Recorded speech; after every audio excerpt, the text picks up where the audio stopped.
and welcome to Whisky.com, where fine spirits meet. And behind me you can see the Edradour Distillery. Today I have to excuse myself a little bit.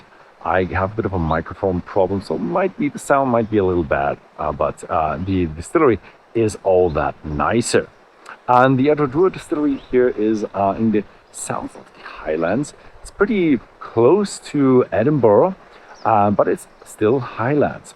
And this is really a big place in my heart for me, because we do know Andrew Symington from Signatory Vintage, and he bought the distillery back in the 2000s, I think 2002, and he made this from really, I won't say scratch, but it was in really bad shape, of a very big conglomerate or big company, and he made really a very nice distillery. Back in the days it was the smallest distillery or smallest stills in Scotland. Now it's Scotland's little gem. It is truly that. And yeah, let's have a look, get inside and see what Edradour does best. So I'm here in the tasting room of Edradour, and behind me is a bit of the history. And let's talk about history of Edradour. It goes back to 1823, when there was illicit distilling, but that date is not that accurate, because there was probably a lot more illicit distilling going on without any names or anything. Just some farmers coming together, distilling some stuff. And when there was a taxman coming, everybody lit fires, so the smoke would rise everywhere, and the taxman wouldn't know where to look for the stills. And in 1825, they actually founded a cooperative. So they worked together, the farmers in the area. And this is the starting stone for Edradour. Actually, they called it Glenforest, but we named it pretty fast to Edradour. It's like, I think, between two rivers or two creeks or something. That's what it's Gaelic. And over the years it changed many proprietors. At some point it actually belonged to the proprietors of Carlilla as well. And they were in, like any other distillery, they were in the blends business. And they had King's Ransom. And King's Ransom was the only whiskey that was at the Potsdam Conference. So a very historical moment for Edradour. Later then, they actually got into Edradour 10, that was in the 80s, and that's when they opened the visitor center and actually got into single malt. But around this time, it was really not managed that well. And in 2002, Andrew Symington, the proprietor of Signatory Vintage, bought the distillery because he has seen that buying casks is becoming more difficult. And nowadays it's nearly impossible. A lot of independent bottlers say they don't buy any casks anymore because they just can't get enough casks, a good cask, or the price is far too high. So he had a lot of foresight and went into Edradour and really turned the distillery around. It was really, he was introducing much more quality and was doing really good stuff.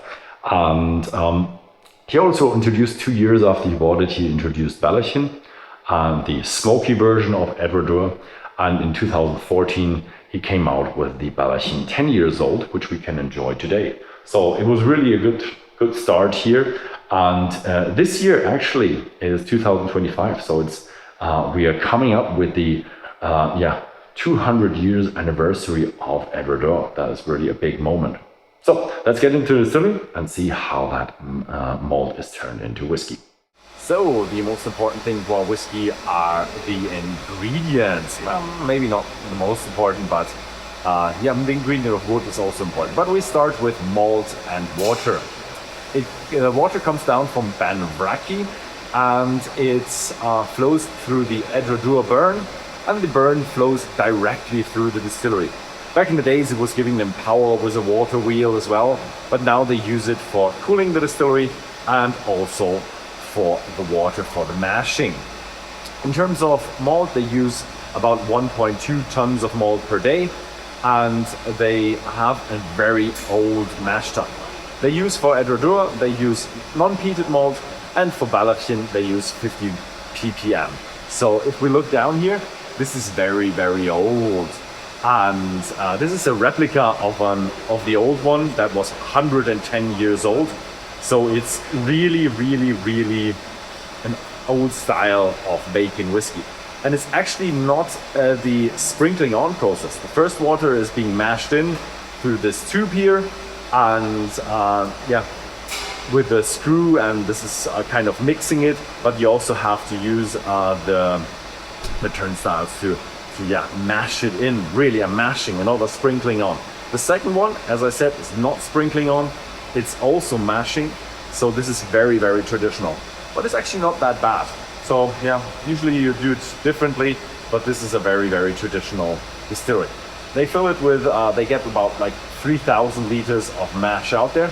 And now let's have a look, because they have a very, very interesting mash cooler. And here you have one like really unique thing about Edradour is the Intercooler. Behind me is that Intercooler that looks very, very strange. Usually you have a shell and tube, it's very small. This one is pretty big. And that is because it's actually not used in the whiskey industry normally. It's used in the dairy industry. They used to have them made of copper and with a top and bolted to the wall.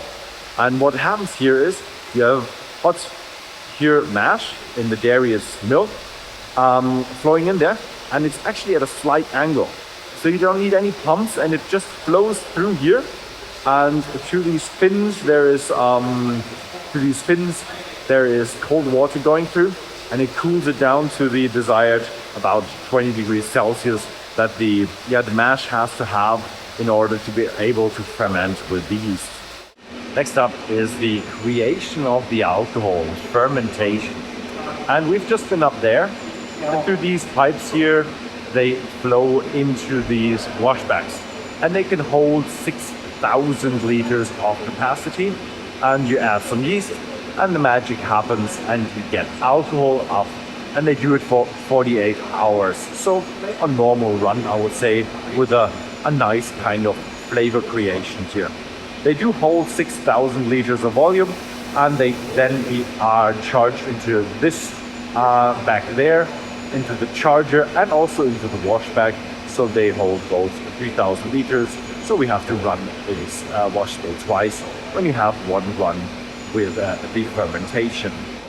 I'm in the heart piece of the distillery. I'm at the stills. Yeah, it's actually one big room. So I'm at the corner with the stills. And yeah, the wash still, as I mentioned, 3,000 liters of volume, has to run twice for every wash. And then we have the spirit still, which is wonderful. It was the smallest still in Scotland. Used to be, until they changed the rules and much smaller distilleries used to build up. But back in the days, it was not allowed to have a still with a volume less than 400 gallons. And I think the height was also a limiting factor. So yeah, back in the days, the government thought, yeah, you could load it on a cart or something and just evade the taxes. Yeah, that was back in the days when the spirit safe was closed. Nowadays, you're allowed to have it open. And yeah, what is very interesting here is it has 2,200 liters of volume, the 400 gallons, and it has another little bit of a vapor, little tube going out and going straight into the condenser, and it's a warmed up condenser. So this gives you a really, really, strong, hefty and spicy spirit. The people here at the distillery says it's like a honey, but with pepper. Yeah, so peppery honey, that sounds really, really nice. So I'm out of the distilling room and I'm into the filling room. And what we have here is a bit of new make sample. Oh, there's a light behind me. Here's a new make. I'm gonna try that. So I'm allowed to do a little dipping. And it's spicy. And what they do is they fill here about what they say, like 5-6 charges or something like that, until it's full. And then let me just show you, they have a little bit of a filling equipment. Here it is mounted to the wall and goes straight into the filling vessel. They obviously have to measure the temperature and the strength of the alcohol, and then you can fill the cask like I pretend to do right now. But the thing is, this cask is already full, and they have a bit of color coding here. This here is in Edradour, and is actually a second fill Oloroso sherry butt, and they don't do more than 2, so this is the last time this cask will be used here at the distillery. And now I'm here at the distillery, and behind me I can see a lot of casks. I'm the old Dunwich style warehouses, and you see them stacked 3 high. It's a stamped earth floor, and you have a lot of different casks. Not just different casks as in Oloroso, PX, Amontillado, Massanilla, orange wine, and many, every cask that is legal to make Scotch. But also there are different distilleries here. There are not just Edradour here, also Pitlochry, but they also do other distilleries, as Andrew Symington is not just Edradour, but also signatory vintage, and that for a very long time. So he has quite a number of casks, about 7,000 here, and about 8, 10, 12,000 on the other side, depending on how much the cask costs, availability, and what he wants to buy. But it's amazing how much stuff he has in these cellars, or not cellars, in these Dunwich warehouses. And I'll show you some of the casks probably that I can find around here, because this is really nice. And now let's have a look if I can do a little bit of a tasting. So this was it with the production, and I'm here with Andrew Symington. And hello. You are, were you from your child in the whiskey industry? No, not really. I mean, when I was I worked in the bar at Prestonfield House from the age of about 15 years upwards. So yeah, that counts as whiskey industry. I was used to your Prestonfield House had 2 bars with quite a lot of different single malts in it. That's where I first got interested in all these different single malts. If you remember the old sort of Glengarry round bottle, things like that. All these things were there at that time. That's a lot. That's giving my age away now.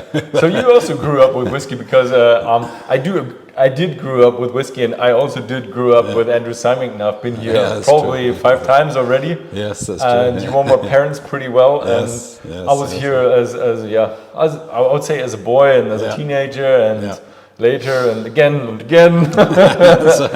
And it was really nice, and I find it really so nice to see the place, and it always changes a little bit. There's always a little bit. Okay, last time I was here, or the one before that, there was a big change with the new Edradour 2. Edradour number 2 on the other side of the barn, yes. Yeah. How old is that now?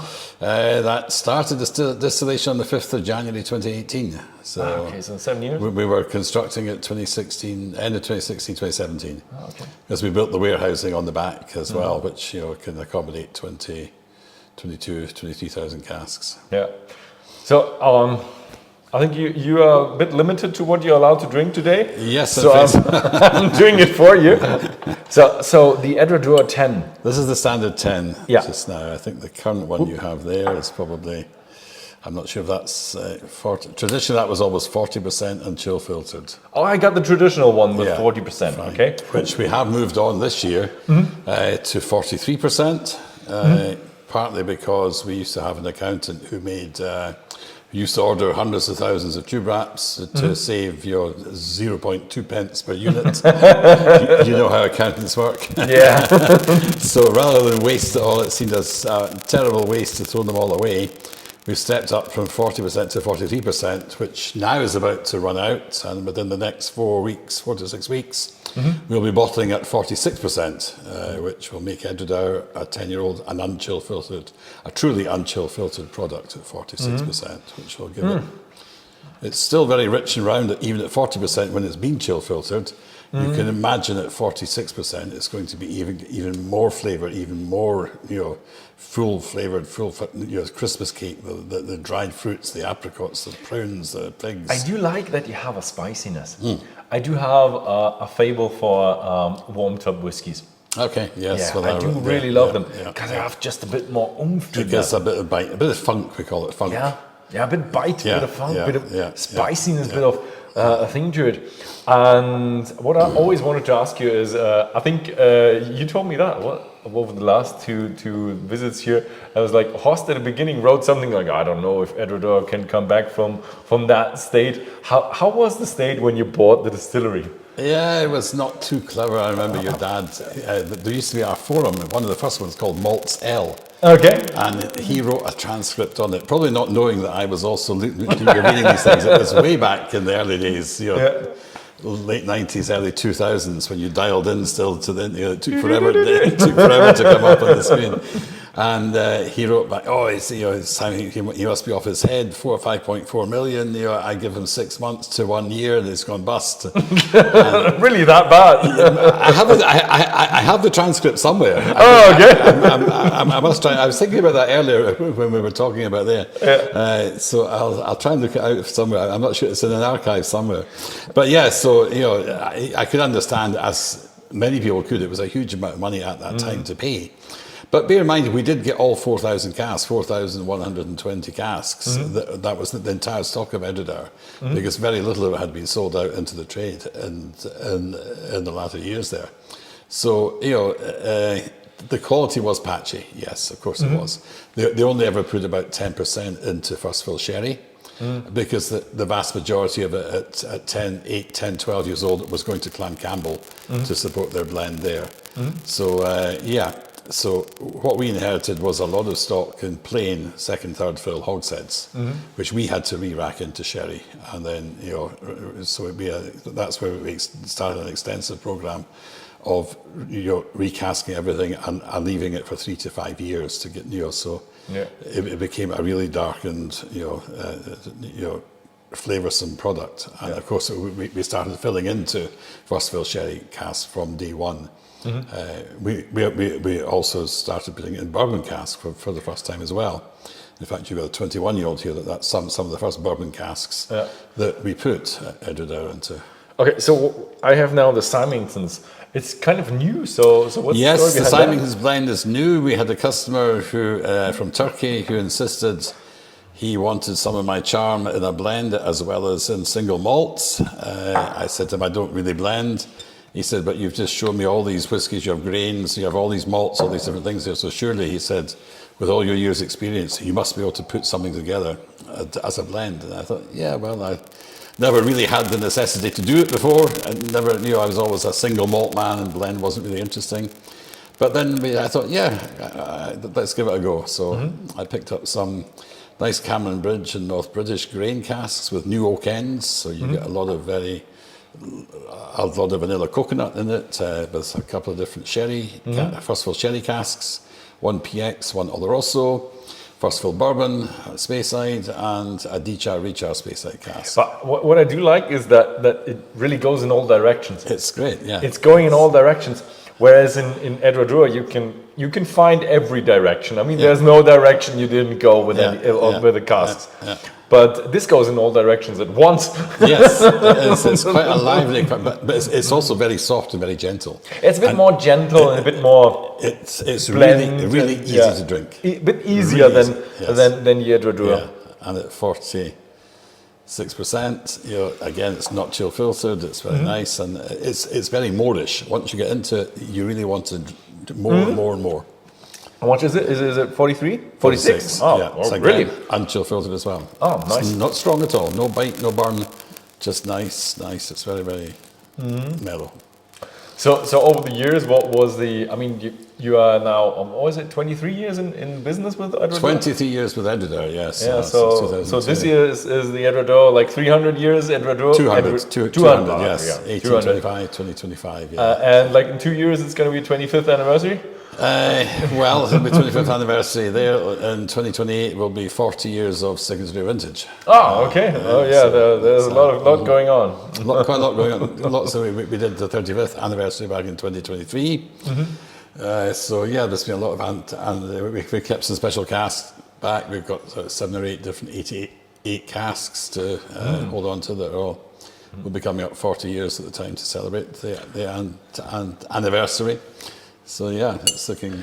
So we've heard a lot of horror stories from, actually me as well, from the Whisky.com news, that like independent bottling is going down over the next 10, 15, 20 years. Is that true? Because we've not had any statement from you that you're giving up or something. No, it's been going down for a number of years. We were very fortunate. I was very fortunate to be able to buy large parcels of whiskey. We basically put every penny back into buying casks and stock. So now we're sitting on a stock of around about 38,500 casks, mostly in sherry butts, or a lot in sherry butts, different type of sherries. from Oloroso PX, Amontillado, Palo Cortado, and more recently we've got some Manzanilla. Nice nutty brown whiskey that goes very well, that will do well with Ballechin and peated malts. So yes, so we had the foresight to lay this down when whiskey prices were at very reasonable prices. I have stuff sitting in my books at 10 years old that's in the books for about maybe £2.80 per litre of alcohol. Whereas the equivalent stuff buying today, you're probably going to pay 20 odd pounds a litre of alcohol for, 22, 24, even more in some cases. So in that respect, we have a very large selection and broad selection of stock. Is it easy to replace? No, it's not, but we do some fillings each year with Ben Nevis and a number of other distilleries, so we have a regular take. We don't really need any more casks at present. We've had several people come and approach us wanting to buy us, but when they see the size of our stock and the valuation of our stock, they run away quick. They said, how can that be possible? It's not normal. This 21-year-old is some 21-year-old. Yeah. Oh, that is. It's some of the first. It's some of the first bourbon casks that It's a Edradour bit was more ever filled strength to into. it. Oh, 54. Yeah, so it's cask strength. Yeah. So 21. Isn't that like 2 years in the business for you? Yes, it was. It was the first cask the first time Edradour was matured in bourbon barrels. Oh, okay. As far as we know. Some of them are old grandad bourbon casks there from way back from the old mash bills, long before Jack Daniels or Jim Beam had it, whichever one owns it now. So they were really, really juicy casks, a lot of char in them. So you really taste that coming through. Yeah, There's some Claremont Springs. There It's was all sorts old, of, but also this vanilla caramel of a bit of a young one. There were quite a lot of ones from a bourbon called Stonegate, or the Stonegate Distillery, which we can only trace back. Its DSP number was something like Kentucky 3. So it was one of the very early ones. And we think it's probably from Heaven Hill. At one point, they took it on and took it over, whatever. It certainly isn't produced nowadays, but we had some old casks out at that time. Okay. So there were some special flavours there. So it's turned out to be really good. I really like it. Old Edradour is nice, and There's nothing better though than the old sherry. so. But this is not distilled from you. It's not distilled from me, no. Absolutely not, no. But these casks, when they were, from 1999 or 2000 even, if I correct myself here, does it tell me? They were 99 casks, yeah. We would have recast them into sherry, when we took over in 2002.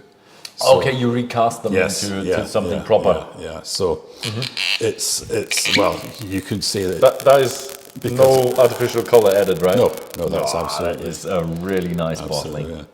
So it was first 3 years it would be in a second or third fill hogshead, and then it's been 22 years in the shed. So it's not really a finish. If it's a finish, it's a Finish for 21 years. it's kind of a full maturation now, I would think. But even at its strength of 55.6, it's still incredibly smooth and a bit soft.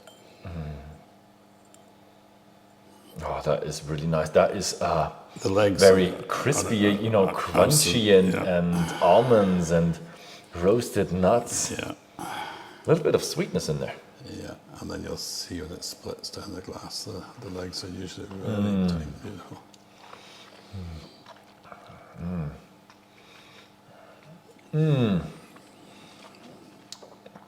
That is awesome. Amazing, absolutely amazing. That is pure liquid Christmas cake. Yeah, this has really Heavy duty Christmas cake. a Raisins, lot of Christmas flavors to it. raisins, dried prunes, figs, orange peel, Yeah. and in the finish when you feel it, because it just glides down, you feel the little warmth coming down your chest, and then you get this flavour of sugared almonds. Sugared almonds, like sugar-coated almond nuts at Christmas time. We always had them. a little bit of a roasted almond, yes, sugary yes, candy. Just in the finish, you get that sugared candy crisp coat. And then look at the legs. The legs are just absolutely beautiful and tight. Really, really good. So it's really nice, and Yeah, I'm really looking forward to seeing more expressions as you bring the Symington blend, and we had a look at some independent bottling, some casks. Maybe there's something in the future. Let's have a look. Yes, there will be some. Coming up for our 200th anniversary, we have some 30-year-olds. Oh yeah. In fact, there's 25-year-old Bordeaux, 25-year-old Madeira, 30-year-old all also sherry, 30-year-old Chateauneuf de Pape. That's the whiskey talking now in my tongue. Okay.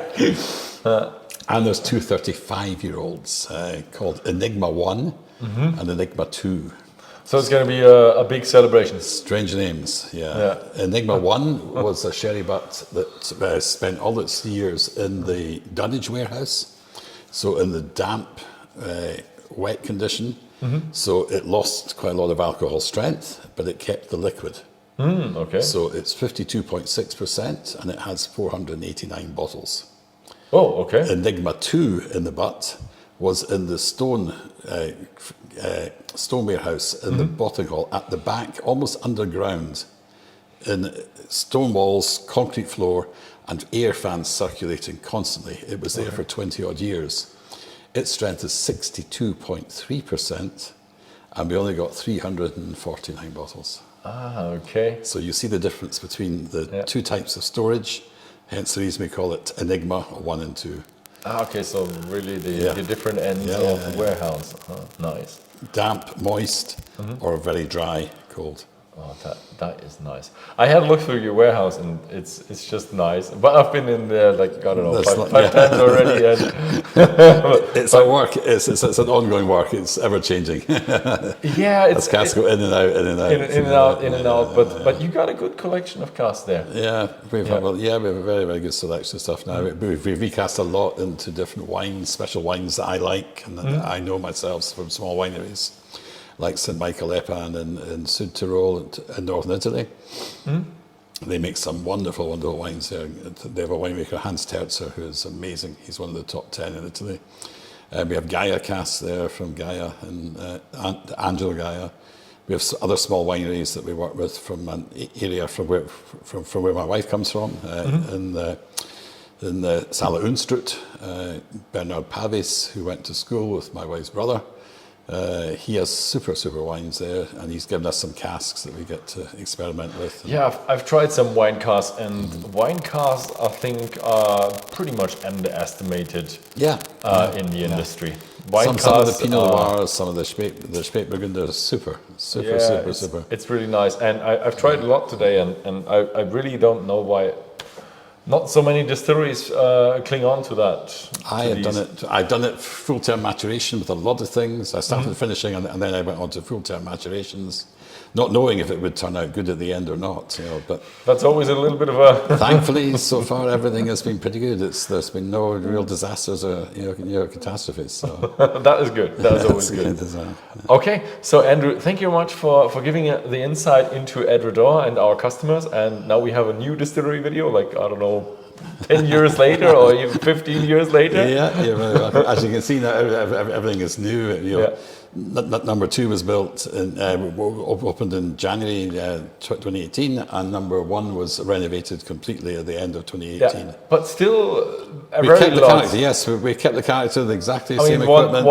One like lift or one lifting equipment, and a little bit like a few centimeters there and there, but the rest is the same. It's pretty much the same. Yes, it hasn't changed. Yeah. So thank you, Andrew. You're welcome. That was really nice, and thank you very much for watching. And if you found this video interesting, then please feel free to leave a like, and see you next time.